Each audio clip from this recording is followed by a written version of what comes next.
अस्सलाम वालेकुम स्टूडेंट्स। आज की जो मेरी वीडियो है वो उन नन्हे मुन्ने बच्चों के नाम है जो कि 10th की तैयारी कर रहे हैं।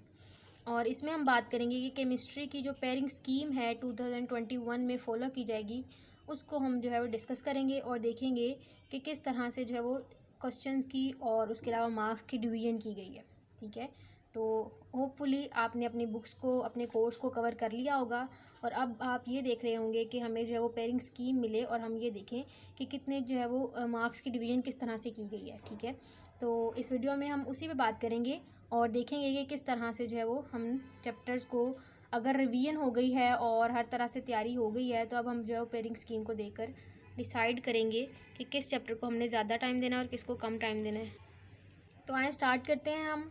और इससे पहले अगर आपने मेरे चैनल को सब्सक्राइब नहीं किया तो सब्सक्राइब कर लीजिए ताकि आपको जो है वो इस तरह की हेल्पफुल वीडियो मिलती रहे। ठीक है, तो हम बात करते हैं सबसे पहले चैप्टर नंबर 9 की, क्योंकि हमें पता है आपके जो कोर्स है केमिस्ट्री का वो स्टार्ट ही कहाँ से होता है, चैप्टर नंबर 9 से। जो इससे पहले के चैप्टर्स आते हैं वो 9th में हम पढ़ के आए हुए हैं। और 9th में हमने कहाँ से कहाँ तक चैप्टर पढ़े थे, चैप्टर नंबर 1 से लेकर 8 तक हमने 9th में कवर कर लिए थे। अब हम जो है वो जो केमिस्ट्री 10th की है उसमें हम 9 से स्टार्ट करते हैं। तो चैप्टर नंबर 9 की अगर हम बात करें तो इसमें से MCQs कितने आ सकते हैं। सबसे पहले हम MCQs की ही बात करेंगे। ठीक है, तो MCQs इसमें से कितने आ सकते हैं, 2 MCQ चैप्टर नंबर 9 में से आ सकते हैं। उसके अलावा जो चैप्टर नंबर 10 है उसमें से एक MCQ आ सकता है, 11 में से एक MCQ आ सकता है, 12 में से टू MCQs आ सकते हैं, उसके अलावा 13 में से एक MCQs आ सकता है, उसके अलावा जो चैप्टर नंबर 14 है उसमें से 2 MCQs आ सकते हैं, 15 में से एक आ सकता है और 16 में से 2 MCQs आ सकते हैं।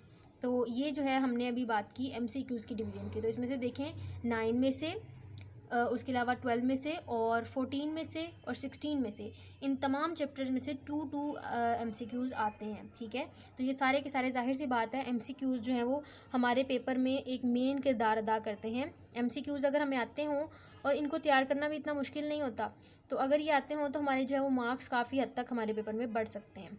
तो अगर हम इसको फॉलो करें, तो इसके मुताबिक हम तैयारी करें, तो जाहिर सी बात है फिर हमारे जो है वो MCQs में पूरे मार्क्स आ सकते हैं। तो आपको पता चला कि कौन कौन से जो चैप्टर्स हैं वो MCQs के लिहाज से कितने कितने इंपॉर्टेंट हैं। इसके बाद अगर हम बात करें सब्जेक्टिव पार्ट की, हमें पता है सब्जेक्टिव पार्ट कौन सा होता है, जिसमें कि शॉर्ट क्वेश्चंस और उसके अलावा जो लॉन्ग क्वेश्चंस आते हैं उसको हम कहते हैं सब्जेक्टिव पार्ट। इससे पहले जो हमने बात की है MCQs की, तो MCQs का पेपर कहलाता है ऑब्जेक्टिव टाइप। उसमें जो है वो ऑब्जेक्टिव क्वेश्चंस आते हैं। सब्जेक्टिव की अगर हम बात करें तो सब्जेक्टिव में शॉर्ट क्वेश्चंस और लॉन्ग क्वेश्चंस होते हैं। उनकी बारे में हम बात कर लेते हैं कि उनकी डिवीज़न किस तरह से की गई है। तो अगर हम सब्जेक्टिव पार्ट की बात करें तो सब्जेक्टिव पार्ट में जो सबसे पहला क्वेश्चन होता है वो क्वेश्चन नंबर 2 होता है। मैं फिर बता दूं, जो आपका ऑब्जेक्टिव पार्ट होता है वो MCQ से रिलेटेड होता है और उसमें जो आपके MCQs होते हैं उसको हम कहते हैं क्वेश्चन नंबर 1। अब सब्जेक्टिव पार्ट की तरफ अगर मूव करें तो उसमें आपका जो क्वेश्चन शुरू होता है वो क्वेश्चन नंबर 2 से स्टार्ट होता है। ठीक है, अब इसमें जो शॉर्ट क्वेश्चंस की पेयरिंग हुई है, किन किन चैप्टर्स को मिलाकर आपका क्वेश्चन नंबर 2 बनेगा वो देख लेते हैं। तो जो आपका चैप्टर नंबर 9 है उसमें से 3 शॉर्ट क्वेश्चंस आएंगे, चैप्टर नंबर 10 में से 3 शॉर्ट क्वेश्चंस आएंगे, 11 में से 2 शॉर्ट क्वेश्चंस आएंगे और टोटल ये क्वेश्चंस हो जाएंगे 8। ठीक है, तो 8 शॉर्ट क्वेश्चंस में से हमने करने कितने हैं, हमने सिर्फ और सिर्फ 5 करने हैं। बहुत आसान है, मुश्किल नहीं है।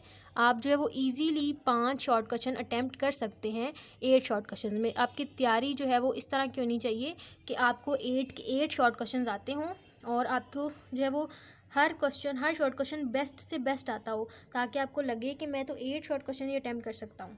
ठीक है, तो अगर हम 5 शॉर्ट क्वेश्चन अटैम्प्ट करेंगे, करने सिर्फ 5 ही हैं, 8 में 8 आएंगे तो इसमें से 5 ही करने हैं, क्योंकि इससे ज़्यादा करेंगे भी तो वो चेक नहीं करेगा।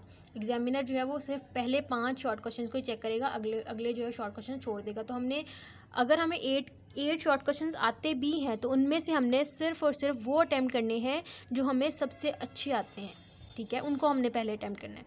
तो हमारा जो आपके जो मार्क्स हैं वो टोटल बनेंगे क्वेश्चन नंबर 2 के 10।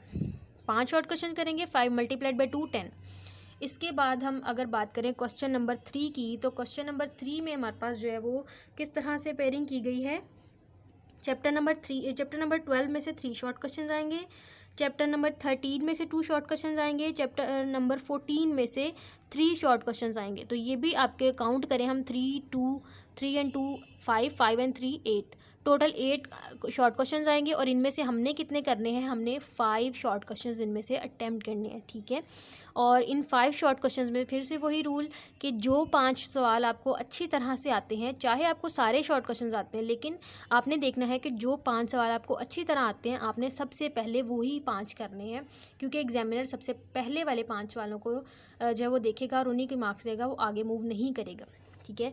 तो टोटल मार्क्स कितने होंगे, 5 शॉर्ट क्वेश्चंस करने हैं, तो टोटल 10 मार्क्स की ये 5 शॉर्ट क्वेश्चंस होंगे, ठीक है। इसके बाद अगर हम बात करें क्वेश्चन नंबर 4 की, तो क्वेश्चन नंबर 4 में 15 का पेयर बना है 16 के साथ। मतलब 15 में से, चैप्टर नंबर 15 में से 4 शॉर्ट क्वेश्चंस और 16 में से भी 4 शॉर्ट क्वेश्चंस आने। मतलब कि अब हमें यहाँ से अंदाज़ा हो रहा है कि 15 और 16 चैप्टर कितना इंपॉर्टेंट है, इसमें से 4 शॉर्ट क्वेश्चंस आने के चांसेस हैं। तो अब टोटल अगर हम देखें तो 4 और 4 8, टोटल इस पार्ट में से भी जो क्वेश्चन नंबर 4 है, इसमें भी आपको टोटल 8 शॉर्ट क्वेश्चंस ही आने हैं। और हमने अटैम्प्ट कितने करने हैं, हमने 5 जो शॉर्ट क्वेश्चंस हैं उनको करना है, ठीक है। और वो भी 10 मार्क्स के होंगे। तो ये जो है अभी हमने बात की डिवीजन की, ये शॉर्ट क्वेश्चंस की डिवीजन थी, ठीक है। अब हम बात करेंगे लॉन्ग क्वेश्चंस की। लॉन्ग क्वेश्चंस में आपका जो क्वेश्चन नंबर स्टार्ट हो रहा है वो 5 से हो रहा है, ठीक है। ये आपके पेपर में सेक्शन 1 होता है शॉर्ट क्वेश्चंस का, ये जो है सब्जेक्टिव पेपर में सेक्शन 2 जो होता है वो लॉन्ग क्वेश्चन का होता है। तो सेक्शन 2 में आपके पास जो 3 आपको लॉन्ग क्वेश्चन आएंगे, इनमें से आपने कितने करने हैं, आपने कोई से 2 शॉर्ट लॉन्ग क्वेश्चंस करने हैं। अब उन लॉन्ग क्वेश्चंस की पेयरिंग किस तरह से की गई है, आपका जो चैप्टर नंबर 10 है और 12 है, उनमें से उनको मिलाकर एक आपका लॉन्ग क्वेश्चन बनेगा।